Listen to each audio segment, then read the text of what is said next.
नमस्कार श्रोते हो. दीपक रेगे कथाकथन चॅनलवर तुम्हा सर्वांचं मनापासून स्वागत. श्रोते हो, आज तुम्ही ऐकणार आहात मुकुंद शिंदे लिखित कथा कृष्णा तीर. कोसळणारा पाऊस जणू आकाशाचा कोप उधळत होता. विजांच्या गडगडाटानं धरती थरथरत होती. धुवाधार सरींनी नद्या उसळल्या, डोंगर ढासळत होते. निसर्गाने आपल्या रौद्र रूपानं सर्व काही झपाटून टाकलं होतं. कृष्णा नदी त्या संध्याकाळी भयाण आवाजात वाहत होती. लाटांच्या गर्जनेत जणू आकाशही भीतीने थरथरत होतं. काळे ढग डोंगरावर दाटून आले होते. वाऱ्यानं झाडांची फांदी तुटून घरांच्या छपरांवर आपटत होती. गावभर एकच हालचाल. कोणी दावणीचं जनावर सोडत होतं, कुणी मुलांना घेऊन वरच्या टेकाडाकडे पळत होतं, कुणी शाळेचा आसरा घेत होतं. सगळीकडे पावसाच्या धारांनी एक दाट पडदा टाकला होता. नदीच्या वरच्या बाजूलाच गणूचं घर, गावापासून कोसो दूर. गणूचे आजोबा याच घरात राहायचे. गणूने घराच्या दारातून बाहेर पाहिलं. कृष्णेचं पाणी अंगणात शिरलं होतं. त्यांनी भीतीने आवाज दिला, तुळसा, तुळसा, अगं उठ, अगं नदी वाढती, ती आपल्या अंगणात आली बघ. तुळसा अंगावरचा पदर ओढत बाहेर आली. तिच्या डोळ्यात भीती आणि संभ्रम होता. ती ओल्या मातीवर उभी राहिली आणि नदीकडे पाहत म्हणाली, देवा, ही नदी तर अंगणात आली की. गणूने तिच्याकडे न बघताच उत्तर दिलं, ए बघ, दावणीची गुरं सोड, जमल ते घे आणि पोराला घेऊन वरच्या शाळेकडे जा. मी थोडं शेत बघून येतो. त्याच्या आवाजात एकच गोष्ट होती, जबाबदारी. तुळसा थरथरत म्हणाली, अहो पण तुम्ही या लवकर, अहो काय झालं तर. तिने पोराला हाताशी धरलं आणि शाळेच्या दिशेनं निघाली. गणूने फक्त मान हलवली. पावसाच्या धारांमध्ये त्यांचं बोलणं विरलं. ओल्या कपड्यांवरनं पाणी वाहत होतं. तो नदीकाठच्या दिशेनं धावत निघाला, जिथे त्याचं शेत होतं, 3 पिढ्यांचं श्रमाचं मंदिर. चोहोबाजूंनी शेताला पाण्याने वेढलं होतं. तो तसाच मागे फिरला, घरात गेला, आवश्यक असलेलं साहित्य घेतलं आणि शाळेकडे निघाला. अचानक पडणाऱ्या पावसानं लोकांच्या तोंडचं पाणी पळालं होतं. शेजारच्या किसन आणि हरिनानाच्या घरातही पाणी शिरत होतं. त्यामुळे त्यांच्या कुटुंबातल्या लोकांनीही शाळेत आसरा घेतला होता. रात्रभर विजांचा लखलखाट आणि ढगांचा गडगडाट सुरूच होता. वाऱ्यासह पाऊस कोसळत होता. गणूला रात्रभर झोप लागली नव्हती. कृष्णा नदीचा किनारा त्या पहाटे अनामिक भीतीनं थरथरत होता. पाण्याचा तो मंद कलकलाट आज एक भयाण गडगडाट बनून आला होता. चिखलात मुरलेल्या ओल्या गवताचा वास हवेत जड झाला होता आणि दूरवरच्या आकाशात ढगांच्या अंधुक पसाऱ्यात जणू निसर्गानं आपलं हृदय पिळून काढलं होतं. याच कृष्णाईच्या प्रवाहावर गणू बापू जाधव या शेतकऱ्याचं आयुष्य तरंगत होतं. नदी शांत तर जीवन सुखी. पण कृष्णाई रागावली की ती नुसती वाहत नाही, ती सोडून जाते. आणि मग गणूसारख्या किनाऱ्यावरच्या जीवांना सावरून घेणंही कठीण होतं. गणू त्या दिवशी भल्या पहाटे उठला. छपरावरून टपटप पावसाचे थेंब गळत नव्हते, तर ते धोक्याची सूचना देत होते. सकाळी जेव्हा पाऊस ओसरला तेव्हा गावावर भीषण शांतता उतरली होती. काळपट आकाशाखाली कृष्णेच्या काठावर पाणी अजून उसळत होतं आणि किनाऱ्यावर फक्त चिखल, अवशेष आणि विध्वंस पसरलेला होता. गणू नदीकाठी पोहोचला. त्याच्या पायाखाली ओला चिखल होता. जिथे काल हिरवं शेत होतं, तिथे आज फक्त राखाडी चिखलाचा समुद्र होता. देवा, त्यांनी कुजबुजत हाताने कपाळ धरलं. कुंपण गेलं होतं, गोठा वाहून गेला होता, घराची भिंत कोसळली होती. त्याचं जीवन, श्रम आणि अभिमान सगळं कृष्णेच्या रौद्र प्रवाहात गिळंकृत झालेलं होतं. तो गुडघ्यावर बसला.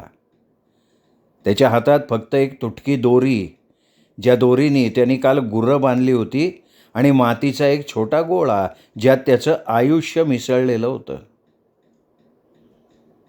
काही वेळ तो पाण्याकडे निर्विकार नजरेनं पाहत राहिला. लाटांमध्ये त्याला स्वतःचं प्रतिबिंब दिसलं, थकलेलं, हरवलेलं, पण अजून श्वास घेणारं. आई कृष्णा, त्यांनी ओल्या आवाजात पुटपुटलं. अगं, तू माझी आई होती ना, मग असं का केलं ग? त्याच्या आवाजात संताप नव्हता, फक्त एक तक्रार होती. एका मुलाचं आपल्या आईकडे असलेलं निःशब्द दुःख. पाण्याच्या लाटांनी त्याच्या पायाला स्पर्श केला. जणू कृष्णा म्हणत होती, मी तुला हरलेलं दाखवत नाहीये गणू, मी तुला पुन्हा जगायला शिकवतीये. कृष्णा आता शांत झाली होती.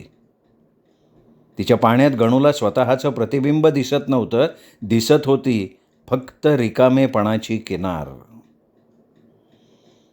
देवा, अरे काय पाप केलं बाबा मी? गणूनी जमिनीतून एक मूठ माती उचलून ओंजळीत घेतली.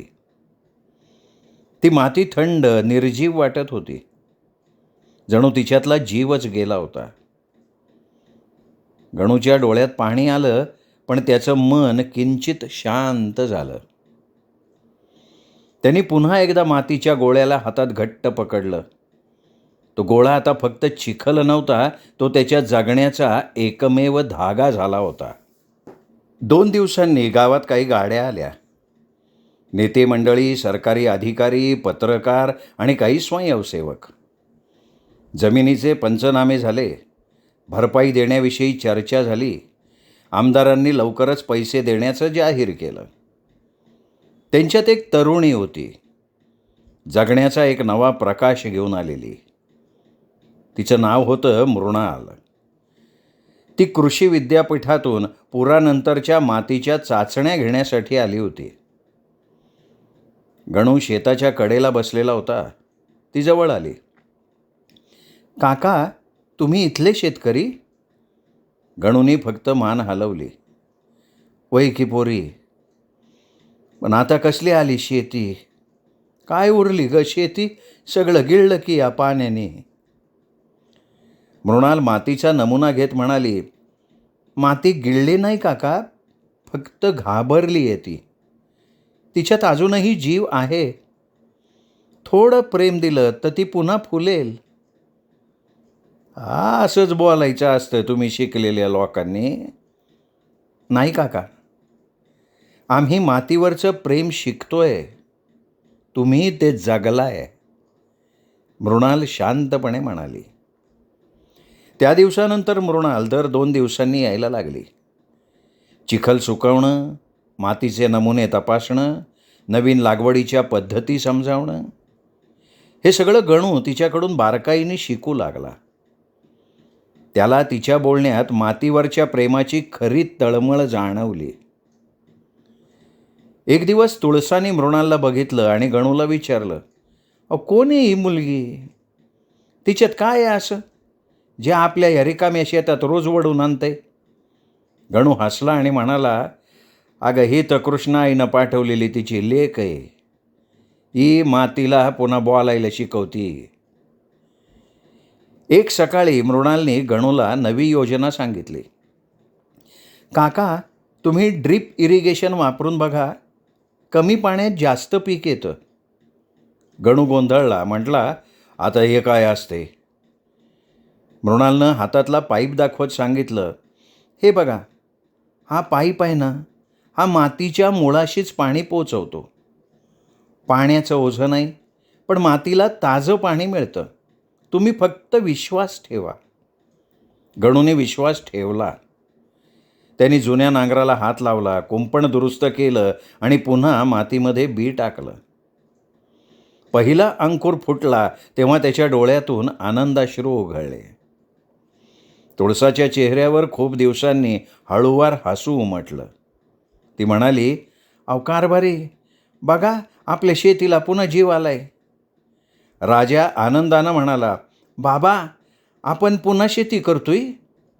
गणू म्हणाला, वैर राजा, अरे माती नवी उमेद असती, पण आपल्याला कळायला लय उशीर झालाय. अनेक महिने गेले. गावात पुन्हा हरितरंग उमलला. गणूच्या शेतात मृणालच्या मार्गदर्शनाखाली पीक लहरत होतं. गावकऱ्यांनी विचारलं, काय रे गाण्या, काय जादू केली बाबा? गणू म्हणायचा, अरे ही जादू नाही, मी मातीशी संवाद साधलाय. एक दिवशी मृणाल परत जाणार होती. गणूने तिच्या हातात एक मुठभर माती ठेवली. पोरी, हे घे, ही माझ्या शेताची माती, तुझं आशीर्वाद आहे यात. मृणाल भावूक झाली. काका, ही माती तुमच्या धैर्याची साक्ष आहे. तुम्ही पुन्हा उभे राहिलात, म्हणजे नदी हारली नाही, नदीने तुम्हाला नवा प्रवाह दिला आहे. वर्षभरानंतर कृषी प्रदर्शन भरलं. गणूचा स्टॉल उठून दिसत होता. कृष्णातीर शेतमाल संघ, पूरग्रस्त शेतकऱ्यांची नवी वाटचाल. लोक येत होते, विचारत होते, शिकत होते. गणू आता फक्त शेतकरी नव्हता, तो एक प्रेरणा स्रोत झाला होता. तुळसाच्या चेहऱ्यावर समाधानाचं हसू होतं. त्या रात्री गणू ओसरीवर बसला होता. कृष्णा शांतपणे वाहत होती. तिच्या लाटांमध्ये चंद्रप्रकाश चमकत होता.